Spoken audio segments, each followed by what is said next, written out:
I am sure you've heard the news. Nestled in Eastern Europe, Ukraine is a country with a history as rich and fertile as its soil. The breadbasket of Europe nickname isn't just for show. The black soil here is legendary. Throughout history, everyone from empires to empires, in disguise, wanted a piece of Ukraine. The Mongols, the Ottomans, the Polish-Lithuanian Commonwealth, you name it, they probably had a go at ruling over this land. This tumultuous past has shaped Ukraine's identity, creating a people known for their resilience and love of freedom. What's something people don't know about Ukraine between 1945 and 1950? World War II left scars on every corner of the world, and Ukraine was no exception. Caught between Nazi Germany and the Soviet Union, the country became a brutal battleground. When the dust settled, Ukraine found itself under Soviet control as the Ukrainian Soviet Socialist Republic. The decades that followed were marked by a mix of progress and oppression, with rapid industrialization transforming Ukraine into a major industrial power. But forced collectivization led to the Holodomor, a man-made famine in the 1930s that killed millions of Ukrainians.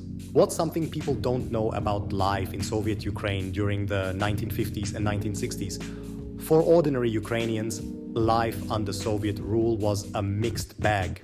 Imagine living in a world where your job, your apartment, even your vacation destination were assigned to you by the state.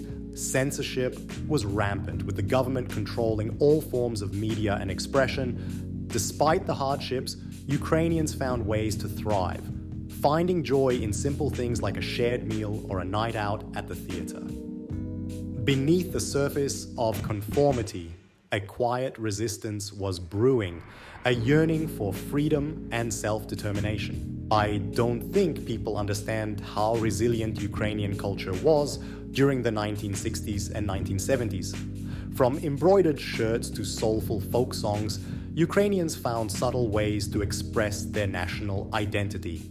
Underground literary circles flourished, sharing banned books and poems that whispered of freedom and independence. This cultural resistance was a testament to the enduring spirit of the Ukrainian people, their refusal to let their identity be erased. The Soviet Union projected an image of unity and prosperity, but the reality was far more complex. Economic stagnation, environmental disasters, and a growing awareness of Western freedoms contributed to disillusionment. Dissident movements began to emerge, demanding greater autonomy and respect for human rights. These brave individuals risked imprisonment, exile, and even their lives to speak truth to power. They were the cracks in the Soviet facade, small but impossible to ignore. The year was 1986, and in the early hours of April 26th, the world witnessed the Chernobyl nuclear disaster. A routine safety test gone horribly wrong led to an explosion that spewed radioactive material into the atmosphere. The nearby city of Pripyat was evacuated overnight, becoming a ghost town frozen in time. The Soviet response? Initially, denial and secrecy. But the truth, much like radiation, has a way of getting out. What's something people don't know about the Chernobyl disaster? The immediate impact was devastating, but the long-term consequences were even more insidious. Radiation seeped into the environment, contaminating water, soil, and food.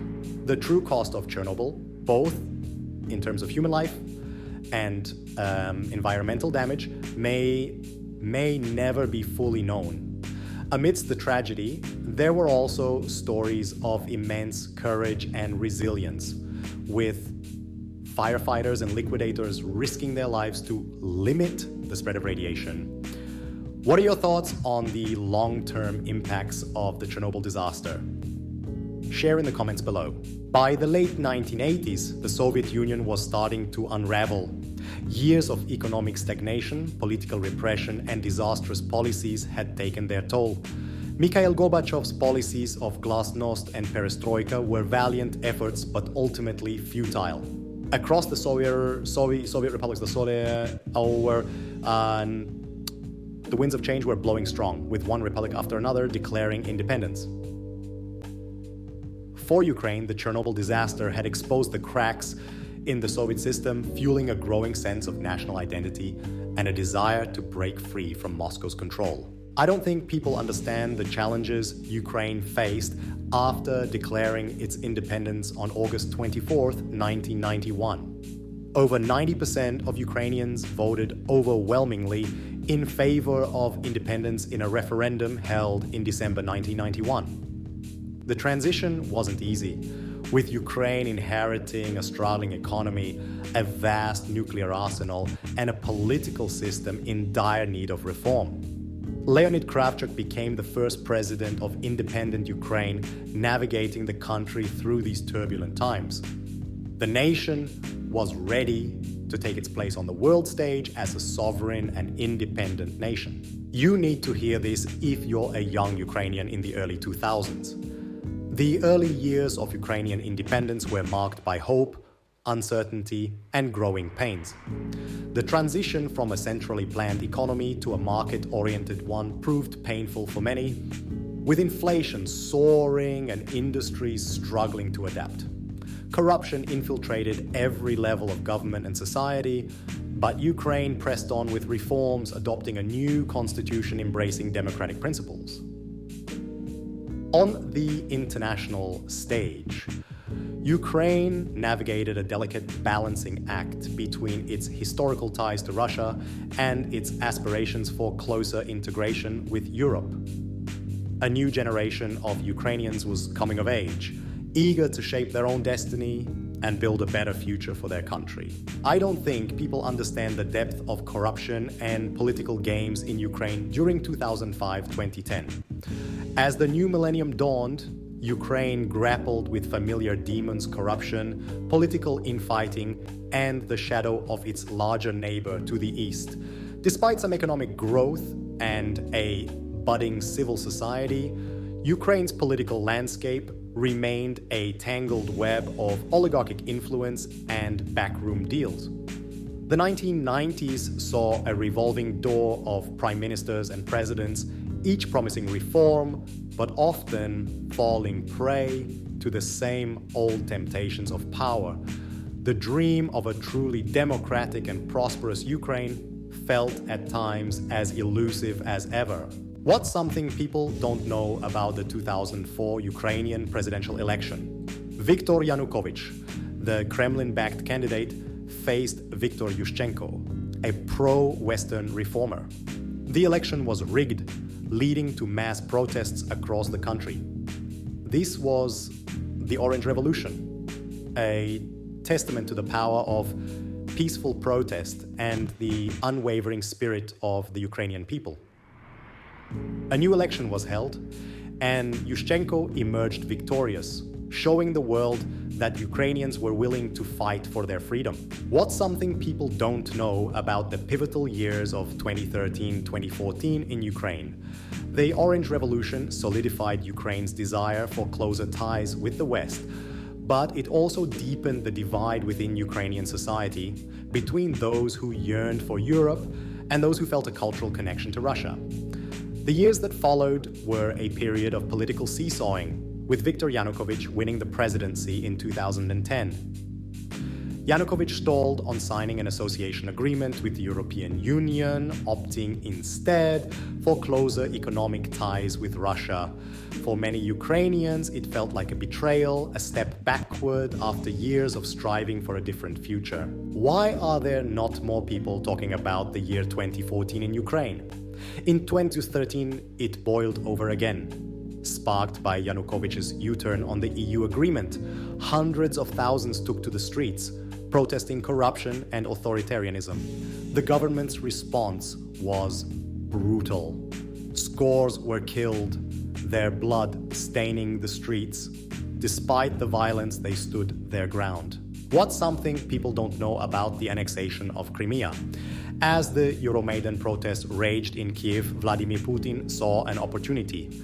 While the world was distracted, he moved swiftly to seize control of Crimea, a strategically important peninsula on the Black Sea, with a majority Russian population. It was a textbook case of military annexation disguised as a popular uprising. Masked soldiers, later revealed to be Russian special forces, fanned out across Crimea, seizing government buildings and military bases. A hastily organized referendum condemned as illegitimate by the international community was held, its results predictably in favor of joining Russia. The annexation of Crimea sent shockwaves through the international community. It was a blatant violation of international law, the first time since World War II that a European country had seized the territory of another by force. The West responded with sanctions against Russia, but Putin, seemingly unfazed, had achieved his goal. Crimea was back in the Russian fold. For Ukraine, the loss of Crimea was a bitter pill to swallow. It was a painful reminder of the country's vulnerability, of the Kremlin's willingness to use force to achieve its objectives. But it also strengthened the resolve of the Ukrainian people. They had lost a part of their territory, but they had found their voice, a sense of unity and national purpose that even Putin hadn't anticipated. Why are there not more people talking about the war in eastern Ukraine between 2015 and 2017? The annexation of Crimea was just the beginning. In the spring of 2014, Russian-backed separatists, armed and supported by Moscow, launched a war in eastern Ukraine, in the Donbas region. It was a conflict that had been simmering for years, fueled by historical grievances, linguistic divisions, and a healthy dose of Kremlin propaganda. The war in Donbas was a brutal, grinding affair.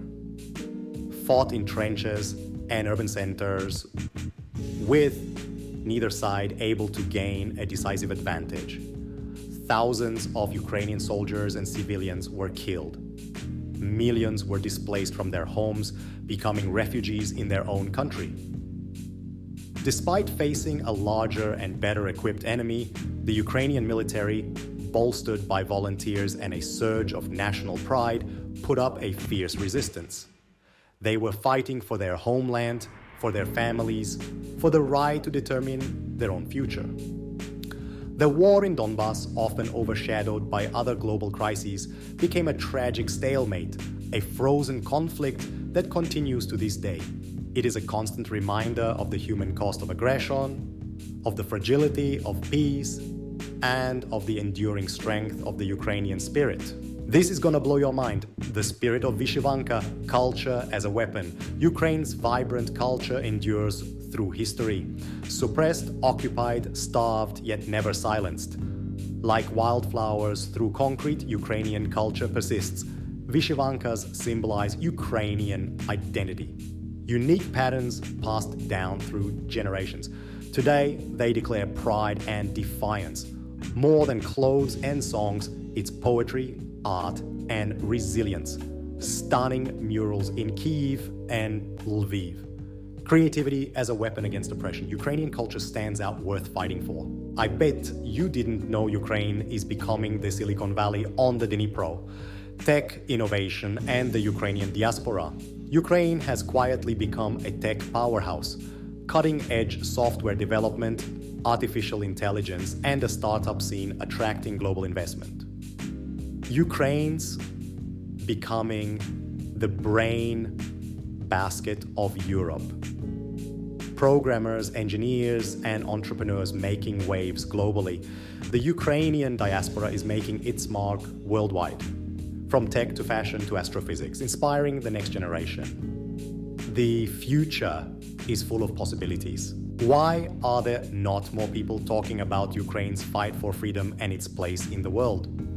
As we stand here in 2024, Ukraine's story is still being written. The war in the East continues, a painful reminder of the fragility of peace. The scars of conflict run deep, both on the land and in the hearts of its people. But amidst the rubble, there is also hope. Hope for a future where Ukraine is free, sovereign, and secure.